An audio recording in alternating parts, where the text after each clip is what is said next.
Hello everyone and welcome to today's edition of the Daf Yomi. Today's Daf is Shevuot Daf 32 Amud A.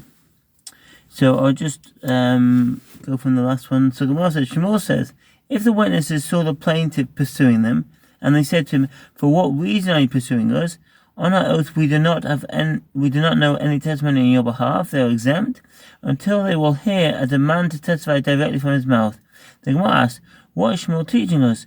We learn in this Mishnah in 35a, if the plaintiff sends a request for testimony with the servant, or if the respondent said to the potential witnesses, I administer an oath to you that you know any testimony on behalf of the plaintiff, i.e. my opponent in the litigation, you will come and testify on his behalf, and they took a false oath, and that they have no knowledge of the incident, they are exempt until they hear a demand to testify directly from the mouth of the plaintiff. The Gemara answers, mention the case of the plaintiff pursuing them as was necessary for Shmuel, as otherwise it could enter your mind to say, since the plaintiff is pursuing them, it is like the case of one who says to them directly to testify.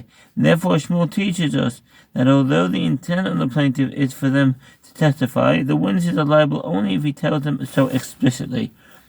The Gemara asks, but this too we learn in the Mishnah. Liability to bring a sliding scale offering for taking a false oath of testimony. How so? In a case where the plaintiff said to two witnesses, come and testify on my behalf, and they replied on an oath, etc., from which it can be inferred that if the plaintiff said to the witnesses, yes, they are liable, and if he did not say this to the witnesses, no, they are not liable. The Gemara rejects this. No proof may be cited from the Mishnah, as perhaps when the Tana states, in a case where the plaintiff said, he did not mean that this is the halacha only in a case where he specifically verbalized his demand that they testify. Rather, the same would be true even if he conveyed his intent in a non-verbal manner. As if,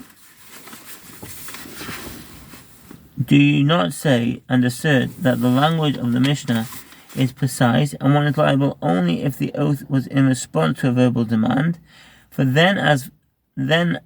as for the Mishnah 36b, which teaches with regard to a deposit, how so? In a case where the owner said to the bailey, give me the deposit that belongs to me and is in your possession, would you say there also that if the owner said this to the bailey, yes, he's liable, and if he did not say this to the bailey, no, he's not liable? But doesn't the verse and deals falsely with his colleague in a matter of deposit in Leviticus 5:21, indicate that the bailey is liable for any denial of the deposit at all, or related to the nature of the claim raised by the owner of the item. Rather, it must be that when the Tana says with regard to the oath on a deposit, in a case where the owner said to the bailey, he did not mean that this is a halacha only in a case where he specifically verbalized his demand.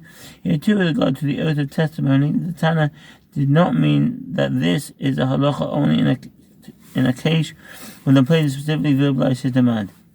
The Gemara asks, what is this comparison? Granted, if you say that here, when the Tana says in the Mishnah with regard to the oath of testimony, in a case where the plaintiff said to two individuals, it is specifically in a case where the plaintiff verbalized his demand, one could explain that the Tana taught there with regard to the oath on a deposit, in a case where the owner said, due to the fact that he employed that formulation here in the Mishnah, Tanaim frequently employ uniform language in different cases, even though there are different halachic differences between them.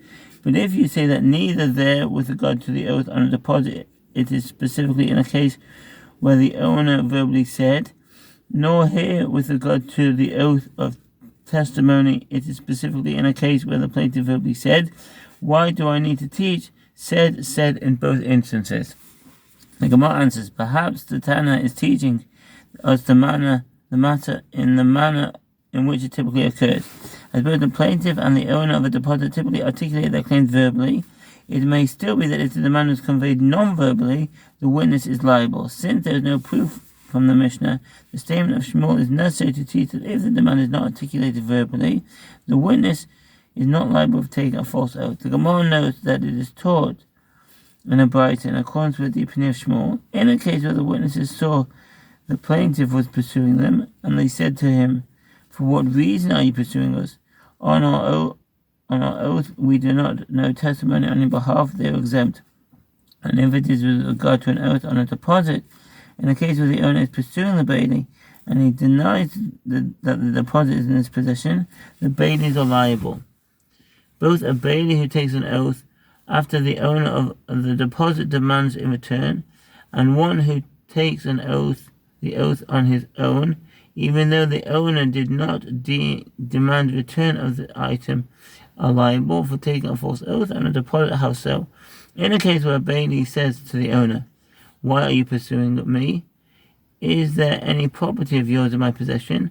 On my oath, you have no property in my possession." He is liable for taking a false oath on a deposit. Shevuot 7:5. As they are liable for any denial of the deposit at all, irrespective of the nature of the claim raised by the owner of the item. The mission teaches if he administered an oath to them 5 times, and they came to court and admitted that they had knowledge of the incident and testified, they are exempt. But if they denied knowledge of the incident in court as well, they are liable for each and every one of the oaths administered to them outside the court. The Gemara asks, from where do we derive that it is specifically for denial in court that they are liable, and they are not liable for denial outside court? Abai said it is derived from, as the verse states with regard to the oath of testimony, if he did not utter it, he shall bear his iniquity, in Leviticus 5:1. From which is derived, I said this halacha to you only in a place where, were this witness to utter his testimony, that other individual becomes liable to make monetary payment, i.e. in court. He is not liable for denial in a place where his testimony would not render one liable to pay. Rav Papa said to Abai, if so, say that this is not the denial but the oath itself. If it is taken in court, yes, he is liable. But if it is that which is not taken in court, no, he is not liable. Abai said to Rav Papa, that should not enter your mind, as it is taught in a Braita that the verse, and it will be when he is guilty of any one of these, Leviticus 5:5, serves to render one liable to bring an offering for each and every instance when one is repeatedly performs the transgressions for which one is liable to bring a sliding-scale offering. And if it enters your mind that one is liable only for an oath taken in court, one is liable for each and every oath. But didn't we learn in the Mishnah, if he administered an oath to them 5 times before the court, and they denied knowledge of any testimony relating to the incident, they're liable for taking only one false oath. Rabbi Shimon said, what is the reason for this ruling? Since once they denied that they had any knowledge of the matter, they can no longer retract that denial and admit that they have knowledge of the matter. Rabbi explains, rather, must one not conclude from it that one is liable for each and every oath taken outside court, but one is liable only if the denial is in court? The mission teaches if both the witnesses deny knowledge of the incident together, both of them are liable. The Gemara asks, but isn't it impossible for the 2 events to coincide precisely? V'hai efshel l'samsam. There's a Tanaic dispute if it is really possible for 2 events to coincide precisely. According to the rabbis, it is not possible. One event of necessity precedes the other, even if the difference between them is infinitesimal. Therefore, when 2 events appear to coincide, there is uncertainty with regard to which of the events occurred first. Rabbi Yosef clearly holds that it is possible for 2 events to coincide precisely. By necessity, one denial must have preceded the other. Rav Chesed said it is in accordance with whose opinion. In accordance with whose opinion is this Mishnah? It is in accordance with the opinion of Rabbi Yosef clearly, who says it is possible for 2 events to coincide precisely. Rabbi Yochanan said, even if you say that the Mishnah is in accordance with the opinion of the rabbis who disagree with Rabbi Yosef clearly, the Mishnah can be interpreted in a case where both of them denied knowledge of the relevant testimony within the time required for speaking a short phrase.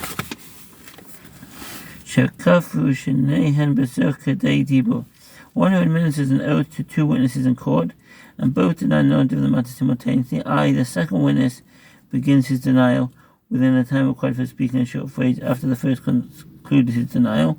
Each liable for taking a false oath of testimony, and each brings a sliding scale offering in accordance with the Mishnah and the opinion of Rabbi Yochanan.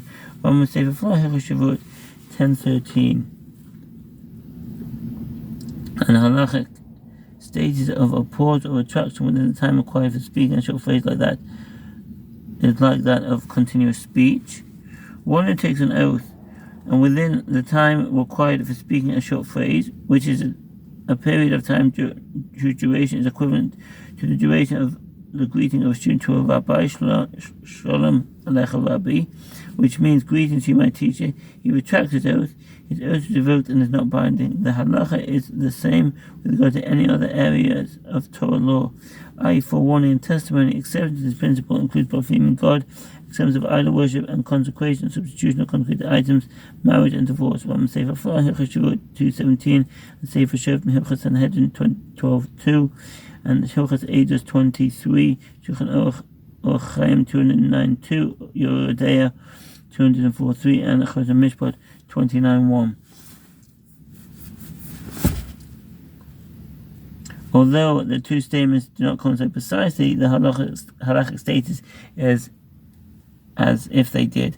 Rav Ahav Difti said to Ravina, after how long during the duration of within the time required for speaking a short phrase, it is an interval equivalent to the duration of the 3-word greeting of a student to his teacher, Shalom Alecha Rabbi. Some say that it is a briefer interval equivalent to the duration of the 2-word greeting of a teacher to a student, Shalom Alecha. According to either opinion, in the time that elapses until the two of them say, on my oath we do not know, and testimony for you, it is an interval greater than the time required to utter those words. How then can the Mishnah be interpreted as referring to a case where they stated their denials within the time required for speaking those words? Ravina said to Rav Ahav Difti, the case in the Mishnah is one where each and every potential witness will issue his denial within the time required for speaking, starting from the end of the statement of the other. The Mishnah teaches if they deny knowledge one after the other, the first one who denied knowledge is liable, and the second one is exempt. As once the first witness denies knowledge of the incident, the second is an individual witness whose testimony is not decisive, and he is exempt from the oath of testimony. The Gemara knows the Mishnah is not in accordance with the opinion of the Tana, as it is taught in the Braita. In the case of one who administers an oath to one witness, if one witness denied knowledge of the matter and took an oath to that effect, he is exempt from liability for taking a false oath of testimony. This is because the testimony of one witness cannot render another liable to pay in accordance with the opinion of the rabbis. Sefer Shevuot 10:5. The witness is exempt from bringing an offering for taking a false oath of testimony, and Rabbi Elazar, son of Rabbi Shimon, deemed the witness liable to bring an offering.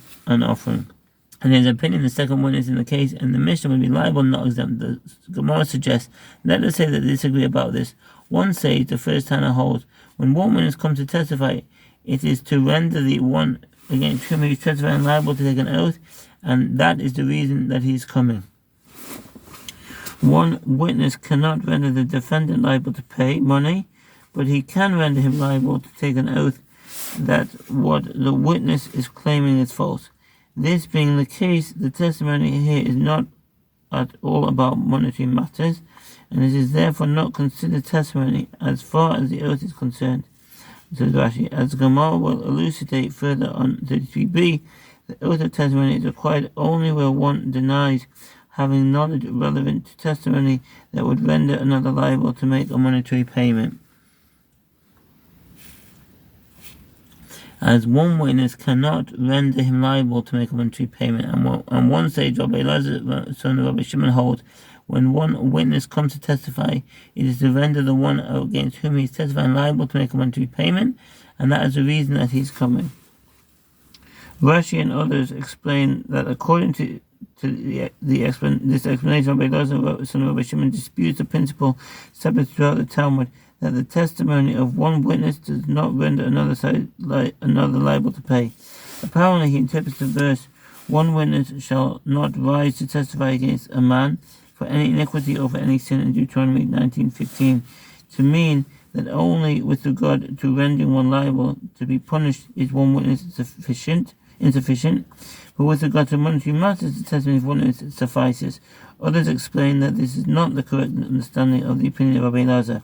They explain that he holds that although the testimony of one witness cannot render another liable to pay, his testimony that has a monetary aspect, that conceivably another witness may appear and their testimony can join together to constitute the testimony of a pair of witnesses. And that's Navi Migas and the Rashba. One of the later commentaries explains that according to Rabbi Elazar, the testimony of one witness supports the claimant who is seeking to require payment, and based on that testimony, the defendant is liable to pay that sum. Nevertheless, the Torah provides the defendant with an alternative to payment by means of taking an oath, and that's from the poet Yosef.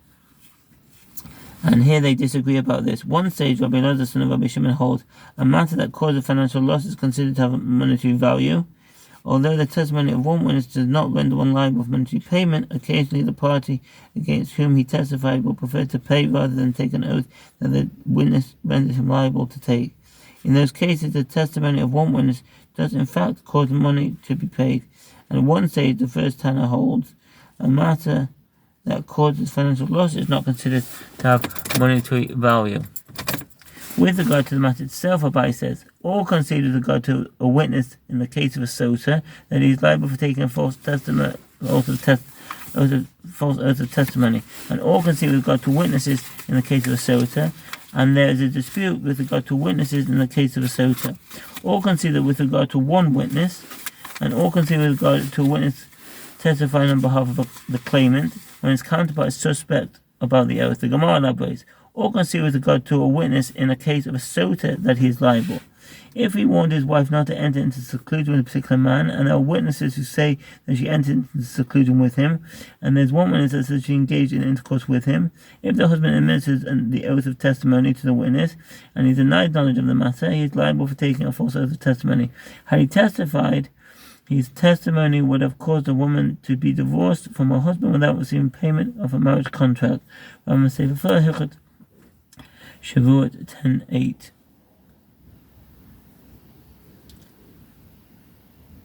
For taking false oath of testimony in the case of a witness of impurity.